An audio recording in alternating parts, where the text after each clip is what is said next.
بسم اللہ الرحمن الرحیم۔ اللہ تبارک و تعالیٰ کے پاکیزہ نام سے آغاز کرتے ہیں جو بہت مہربان اور نہایت رحم والا ہے۔ الحمدللہ بخاری شریف کے درس کا سلسلہ اللہ تبارک و تعالیٰ کی عطا سے، اس کے فضل و کرم سے جاری و ساری ہے، اور تقریباً ہم 73 حدیثیں یعنی 73 حدیثیں بیان کر چکے ہیں۔ 73ویں حدیث میں تھوڑی سی چیز رہ گئی تھی۔ اس میں حضرت قیس بن حازم روایت کرتے ہیں کہ میں نے حضرت عبداللہ بن مسعود رضی اللہ تعالی عنہ کو یہ کہتے ہوئے سنا کہ آپ فرمایا کرتے تھے کہ نبی کریم صلی اللہ علیہ وسلم نے ارشاد فرمایا کہ حسد صرف دو آدمیوں میں کیا جائے، یعنی دو آدمیوں کے حق میں اگر ہم حسد کریں گے تو جائز ہے۔ ایک وہ شخص جس کو اللہ تعالی نے مال دیا ہو اور وہ اس کو مصارف حق میں خرچ کرے، اور دوسرا وہ شخص جس کو اللہ تعالی نے حکمت عطا کی ہو اور وہ اس حکمت یعنی علم کے مطابق فیصلہ کرے اور لوگوں کو تعلیم دے۔ پچھلے پروگرام میں اس کی تھوڑی سی وضاحت کر چکے ہیں کہ یہاں پر حسد سے مراد رشک ہے۔ یا تو اس حدیث کا مطلب یہ ہے کہ اگر حسد جائز ہوتا تو ان دو اشخاص کے لیے ہوتا، اور یا پھر یہ حسد مجازی طور پہ رشک کے معنی میں استعمال ہو رہا ہے۔ میں دونوں کا مفہوم بھی آپ کو بتایا تھا کہ اگر انسان کسی مسلمان بھائی کی نعمت کو دیکھ کر یہ تمنا کرے کہ کاش اس سے یہ نعمت چھن کر مجھے حاصل ہو جائے اور میرا مسلمان بھائی اس نعمت سے محروم ہو جائے تو اسے حسد کہتے ہیں۔ گویا کہ اس میں دو چیزیں ہوتی ہیں، ایک اپنے مسلمان بھائی سے نعمت کے زوال کی تمنا، اور دوسرا اس کے لیے اپنے لیے اس کے حصول کا ارادہ۔ جب یہ دونوں چیزیں جمع ہوتی ہیں تو حسد متحقق ہوتا ہے۔ اور رشک یہ ہے کہ ہم کسی مسلمان بھائی کے پاس نعمت دے کر یہ تمنا کریں کہ کاش ایسی ہی نعمت اللہ تعالیٰ مجھے بھی عطا فرما دے۔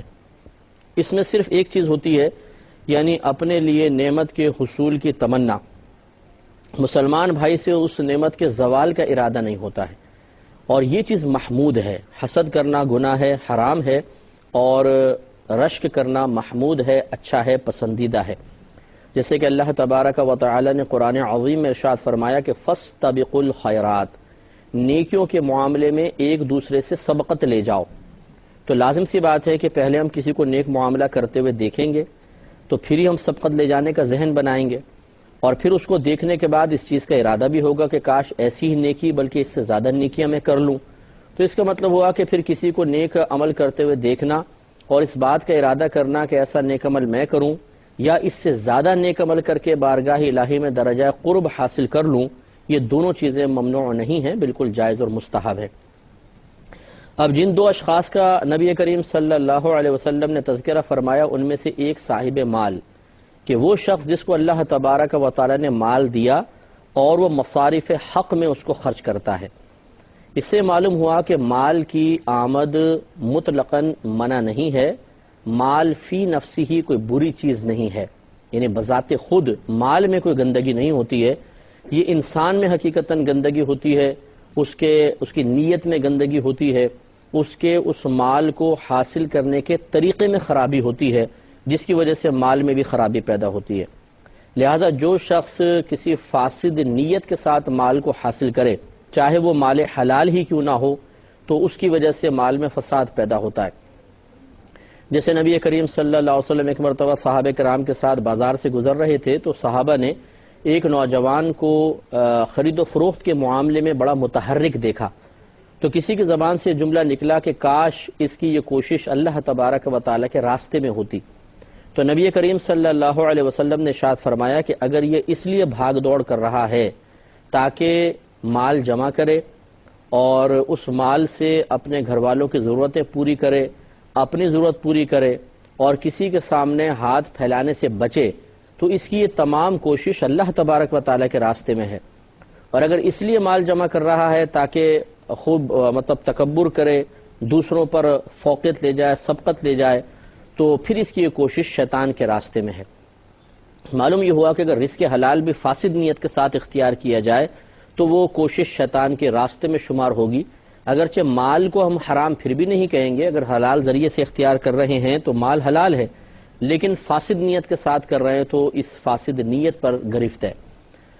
پھر اگر مال ایک تو یہ ہے فاسد نیت فاسد، پھر بعض اوقات مال انسان غلط طریقے سے حاصل کرتا ہے، اس سے مال حرام ہو جاتا ہے، جیسے سود کے ذریعے لینا، رشوت کے ذریعے لینا، جھوٹ بول کر مال کو حاصل کرنا، یہ وہ چیزیں ہیں کہ جن کے ذریعے مال کے اندر بھی بعض اوقات حرمت سرایت کر جاتی ہے۔ بعض اوقات کا لفظ اس لیے کہا کہ بعض اوقات مثلا انسان اگر جھوٹ بول کر اپنا سودا بیچ رہا ہے تو اس کا جھوٹ بولنا گناہ ضرور ہے، لیکن اگر وہ چیز واقعی مثلا تھوڑی بہت اس میں عیب ہوتا ہے، جیسے ہوتا ہے شے کے اندر کہ وہ بہت اچھا کر کے بیان کرتے ہیں، اوصاف میں مبالغہ کرتے ہیں، لیکن فی نفسی ہی وہ چیز مبی جس کو کہتے ہیں، یعنی جس چیز کو آپ بیچ رہے ہیں اس میں تھوڑے بہت اوصاف تو ہوتے ہیں، باقاعدہ وہ ایک مال بھی ہوتا ہے، تو اس کی جو بھی قیمت آپ کو حاصل ہو رہی ہے وہ قیمت تو حلال ہونی چاہیے، جائز ہونی چاہیے، کیونکہ آپ باقاعدہ مال دے رہے ہیں۔ ہاں لیکن اس کے اوصاف میں مبالغہ کر کے یا اس میں موجود عیب جان بوجھ کر چھپا کر ہم جھوٹ بول کر چیز کو بیچ رہے ہیں، تو اس جھوٹ کی وجہ سے اس روزی میں قباحت نظر آ رہی ہے، لیکن یہ جھوٹ بولنے والا فعل حرام ہوگا، اس کی وجہ سے اس شے کی قیمت یا جو ثمن ہم حاصل کر رہے ہیں وہ حرام نہیں ہو جائیں گے۔ ایسی بعض لوگ جیسے جھوٹ بول کر یعنی غلط ڈاکومنٹس بنا کر باہر کے ملکوں میں چلے جاتے ہیں یا نوکری حاصل کر لیتے ہیں، جیسے پاکستان میں نوکری حاصل کر لی لیکن جھوٹے کاغذات کے ذریعے کی ہے، لیکن وہ شخص واقعی اس نوکری کے قابل ہے، صلاحیت بھی ہے، قابل بھی ہے، جتنا انہوں نے تجربہ مانگا اتنا ایکسپیرینس بھی اس کو حاصل ہے، تو اس کے لیے جھوٹ بول کے نوکری حاصل کرنے والا فعل تو ضرور حرام ہوگا، اس پہ گناہگار ہوگا، لیکن اس کے بعد جتنا یہ جاب کر رہا ہے، اگر کام جائز ہے اور بالکل صحیح طریقے سے کام کر رہا ہے اور دیانتداری کے ساتھ کر رہا ہے، اور جیسے میں نے عرض کیا کہ وہ اس کام کے واقعی قابل بھی ہے، جتنی ریکوائرمنٹ تھی نوکری کے سلسلے میں وہ تمام پوری کر رہا ہے، تو اس کے لیے تنخواہ بالکل حلال ہوگی۔ تو بعض اوقات ایسا ہوتا ہے، کہنے کا مطلب یہ ہے کہ بعض چیزیں اپنی ابتدا کے اعتبار سے ناجائز نظر آتی ہیں، لیکن یہ ناجائز ہونا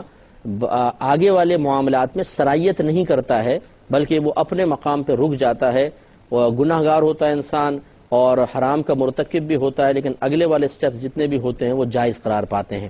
اس کو آسان الفاظ میں یوں بھی آپ سمجھ سکتے ہیں، جیسے مثال کے طور پہ کسی نے ایک چھری چرائی اور پھر اس سے اپنے جانور کو بسم اللہ اللہ اکبر کہہ کے ذبح کر دیا، تو دیکھیں چھری چرانا یہ گناہ، پھر کسی کا مال بغیر اس کی اجازت کے استعمال کرنا یہ بھی گناہ، لیکن کیا اس کی وجہ سے اس کا جو حلال جانور تھا بسم اللہ اللہ اکبر کہہ کر ذبح کرنے کے باوجود حرام ہو جائے گا؟ حرام نہیں ہوگا۔ تو یعنی چوری کی چھری کی حرمت اس جانور کے اندر سرایت کر کے اس کو حرام نہیں کر دے گی، بالکل اسی طریقے سے یہ معاملہ ہوتا ہے۔ تو بہرحال کوئی ترغیب دینا مقصود نہیں ہے کہ اب کوئی ایک سوچے کہ چلو جی جھوٹے ڈاکومنٹس بنا کے نوکری حاصل کر لیتے ہیں، پہلے ہی گناہ ہوگا نا، بعد میں تو پھر روزی حلال رہے گی، تو ایسا نہیں کرنا چاہیے۔ بعض اوقات آدمی ایک ناپاک ارادہ کرتا ہے اور اس ناپاک ارادے کی تکمیل سے پہلے ہی موت کا فرشتہ اس کے دروازے زندگی پہ دستک دے دیتا ہے اور وہ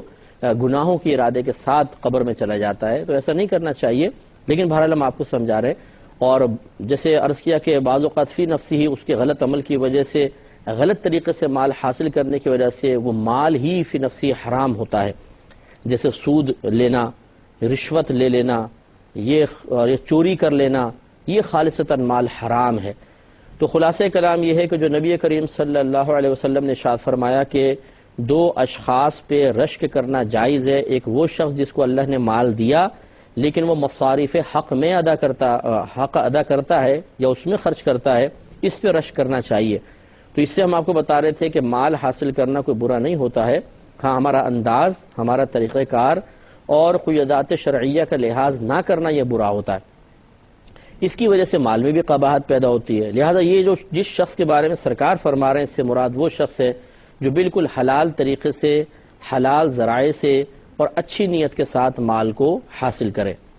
اس کے دوسرا پہلو یہ بھی ہے جو جس سے حدیث سے معلوم ہوا کہ صرف مال کا حاصل کر لینا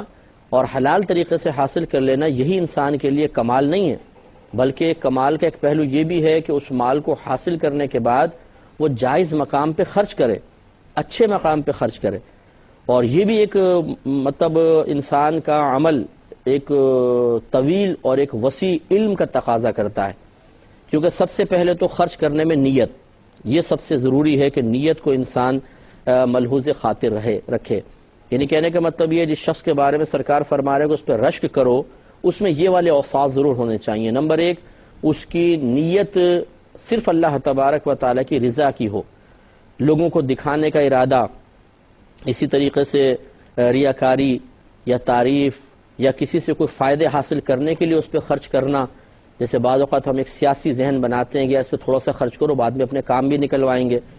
تو یہ اس طرح یہ کوئی قابل رشک چیز نہیں ہے۔ تو اس طرح ریاکاری کرنا کہ دکھانے کے لیے تاکہ لوگ کہیں واہ جی کیا سخی آدمی ہیں، اور یہ اکثر بیچارے جو دکھاوے کے لیے کرتے ہیں یہ فوٹو پہلے کھنچواتے ہیں اور مال بعد میں دیتے ہیں، تو اس طرح بعض اوقات یہ ریاکاری کی وجہ سے آدمی کہ اس کا ثواب ضائع ہو جاتا ہے اور اسے کچھ بھی حاصل نہیں ہوتا ہے، تو ایسا شخص تو قابل رشک نہیں ہے۔ چنانچہ معلوم ہوا کہ جس شخص کے بارے میں سرکار فرما رہے ہیں اس سے مراد وہ شخص ہے جو اخلاص کے ساتھ رزق حلال کو خرچ کرتا ہے۔ تو سب سے پہلے نیت۔ دوسری بات یہ ہے کہ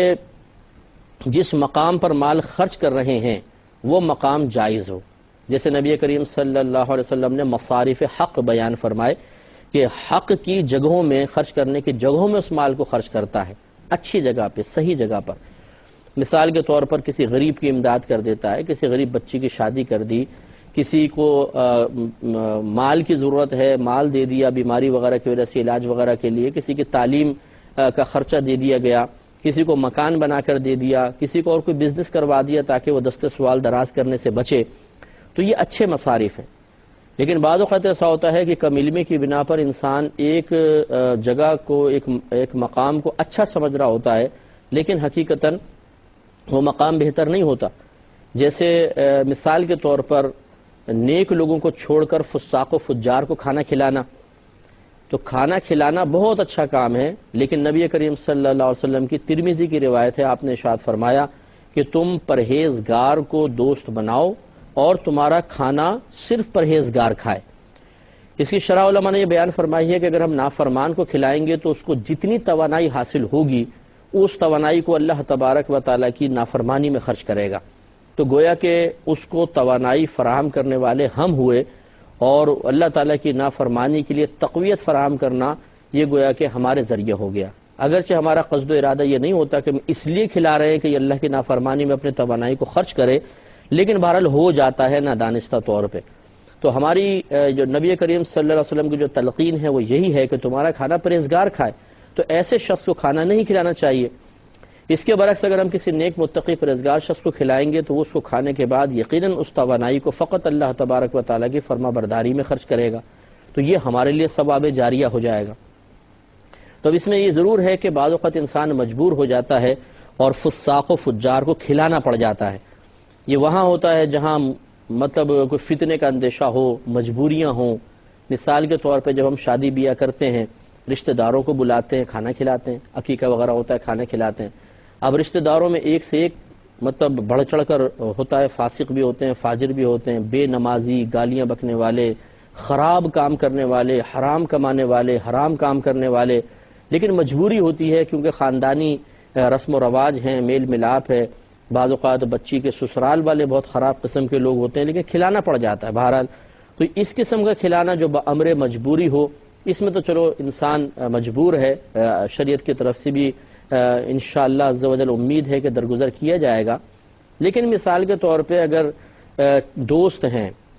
چند نیک پرہیزگار دوست ہیں، بعض بالکل فاسق و فاجر ہیں، اب ہمارا ایسی دل چاہ کہ چلو یار آج دوستوں کی دعوت کرتے ہیں، اب اس میں تو کوئی مجبوری نہیں، کوئی فتنے کا خوف نہیں۔ اگر آپ دوستوں کو بتائیں گے تب معاملہ ہوگا نا کہ فاسق و فاجر سے ہم کہیں گے بھئی تمہیں نہیں کھلاؤں گا، میں نیک پرہیزگار کو کھلاؤں گا، تو ہو سکتا ہے یہ ناراض ہوں، ان کی طرف سے نقصان کا اندیشہ ہو۔ لیکن جب ان کو ہمارا ارادہ پتہ ہی نہیں ہے تو اب اگر ہم کھلانا چاہتے ہیں تو بہتر ہے کہ نیک پرہیزگار لوگوں کو کھلائیں، یہ اس میں ثواب بھی ہے اور ہمارے لیے ثواب جاریہ بھی ہے۔ تو یوں بعض اوقات ہوتا ہے کہ آدمی غلط مصرف میں خرچ کر رہا ہوتا ہے، اسی طریقے سے بعض اوقات مطلب الٹے سیدھے کاموں کے اندر آدمی لگا دیتا ہے جہاں نہیں لگانے چاہیے پیسے۔ مثال کے طور پہ جیسے میلاد شریف آئی، اب میلاد شریف میں کھانا کھلانا ایک امر مستحب ہے اور دیگر امور میں خرچہ کرنا ایک اچھا کام ہے، لیکن بسا اوقات آپ نے دیکھا ہوگا کہ روڈوں کے کنارے ڈیکوریشن پیسز وغیرہ رکھے جاتے ہیں، مور بنا دیے ہیں اور تیتر بٹیر کبوتر سے بنا دیے ہیں۔ اب یہ ویسی جاندار ہیں ان کی تو ان کے مجسمے بنانا ہی منع ہے، اور پھر ان کو مطلب اس طرح برادے کے اندر رنگ کر کے خوب رنگین سا بنا رہے ہیں، سب کچھ ڈیزائن بنا رہے ہیں، اس سے کیا فائدہ؟ اس میں پیسہ خرچ کرنے کا کیا فائدہ؟ بلکہ الٹا یہ ہوتا ہے کہ لوگ تماش بین بنتے ہیں، اور اس میں پھر نقصان یہ دیکھا گیا ہے کہ عورتوں مردوں کا اختلاط ہوتا ہے، اور اتنا اختلاط ہوتا ہے چھوٹے علاقوں کے اندر کہ چھوٹی چھوٹی گلیاں ہوتی ہیں، چھوٹی چھوٹی جگہیں ہوتی ہیں، اور اس میں رش اتنا ہو جاتا ہے کہ پھر وہ طوفان بدتمیزی بن جاتا ہے۔ تو اس قسم کے مقامات پہ خرچ کرنا یہ قطعاً غیر مناسب ہے۔ تو اسراف کی جگہ پر بیکار مقامات پہ خرچ کرنا یہ قطعاً غیر مناسب ہے، یہ صحیح مصارف نہیں ہے، ان سے بچنا چاہیے۔ تو اچھے مصارف میں انسان خرچ کرے۔ ایک اس شخص کے قابل رشک ہونے کا ایک آخری جو معاملہ ہے وہ یہ بھی ہے کہ یہ بھی اس میں صفت ہو تو وہ قابل رشک ہوگا کہ جب وہ خرچ کر چکے تو اس کے بعد احسان نہ جتائے، کسی کو اپنے زبان سے تکلیف نہ پہنچائے، اس لیے کہ اللہ تبارک و تعالی نے قرآن عظیم میں ارشاد فرمایا کہ لا تبطلوا صدقاتکم بالمن والاذى، کہ اپنے صدقات کو احسان جتا کر اور تکلیف پہنچا کر ضائع مت کرو۔ اس کا مطلب یہ ہوا کہ اگر ہم اللہ تبارک و تعالیٰ کی رضا کی خاطر کسی نیک کام میں پیسہ خرچ کرتے ہیں لیکن اس کے بعد پھر احسان جتانا ہو یا اپنے زبان سے کسی کو تکلیف پہنچانا ہو تو ثواب ضائع ہوگا۔ تو ایسا بھی دیکھا ہے کہ ہم کبھی خرچہ کر دیتے ہیں، پھر لڑائی جھگڑا ہوا خاندان میں تو ہم تانے دیتے ہیں، احسان جتاتے ہیں، ہم نے تمہیں پیسہ دیا تھا، تم تو بھوکے ننگے تھے، تمہاری بیٹی کی شادی نہیں ہو پا رہی تھی، ہم نے تمہاری بیٹی کی شادی کروائی تھی، ہم نے تمہارے بیٹے کو باہر بھیجا تھا، تم احسان بھول گئے ہو، احسان فراموش ہو۔ تو اس طریقے کی باتیں کر کے دوسرے کے دل کو ہم چھلنی کرتے ہیں، یا پھر مطلب ایسے احسان نہیں جتاتے ہیں لیکن زبان سے تکلیف پہنچاتے ہیں، جیسے طنز کرنا۔ جیسے مثال کے طور پہ کسی کی مدد کیا، وہ بیٹھا ہوا ہے، ہم دوسرے سے بات کر رہے ہوتے ہیں لیکن سنا اسے رہے ہوتے ہیں۔ بھئی آج کل تو معاشرہ بڑا بگڑ گیا ہے، لوگوں کو پیسے دے دیں، ان کا ساتھ دیں، اور پھر بھی جی طوطا چشمے دکھاتے ہیں، وہ تو کہنا بھی نہیں مانتے ہیں جی، آنکھیں بدل لیتے ہیں، پھر پہلے احسان کے وقت تو قدموں میں گر جاتے ہیں، اور جب کام نکل جاتا ہے تو پھر تو جی سر پہ چڑھ جاتے ہیں۔ اب بات دوسرے سے کر رہے ہیں، سنا اسے رہے، اس کی دل آزاری ہو رہی ہے، تکلیف اور پہنچ رہی ہے۔ یہ دونوں چیزیں، اس طرح کے معاملات بالکل غلط ہیں۔ تو نبی کریم صلی اللہ علیہ وسلم نے جس شخص کے بارے میں فرمایا کہ وہ مال خرچ کرے تو اس کو اوپر رشک کرنا جائز ہے، خلاصے کلام یہ ہوگا یہ وہ شخص ہے جو رزق حلال کمائے، اچھی نیت کے ساتھ کمائے، حلال ذرائع سے کمائے، اور پھر اس مقام پہ خرچ کرے جہاں اللہ تبارک و تعالی اور اس کے رسول نے خرچ کرنے کا حکم دیا، اور اخلاص کے ساتھ کرے، اور خرچ کرنے کے بعد اس پر احسان نہ جتائے، نہ اپنی زبان سے کسی کو تکلیف پہنچائے۔ جب یہ اوصاف جمع ہوں گے تو یہ شخص قابل رشک بنے گا۔ تو اب آپ کو مجھے اپنا محاسبہ کرنا چاہیے کہ اگر ہم بھی خرچ کرتے ہیں تو ہم اس قابل رشک شخص کی جگہ ہیں یا نہیں ہیں۔ اگر نہیں ہیں تو بننا چاہیے، اگر ہیں تو اللہ تعالیٰ کا شکر ادا کرنا چاہیے۔ اللہ تعالیٰ سمجھنے کی توفیق عطا فرمائے، آمین۔ وآخر دعوانا ان الحمد للہ رب العالمین۔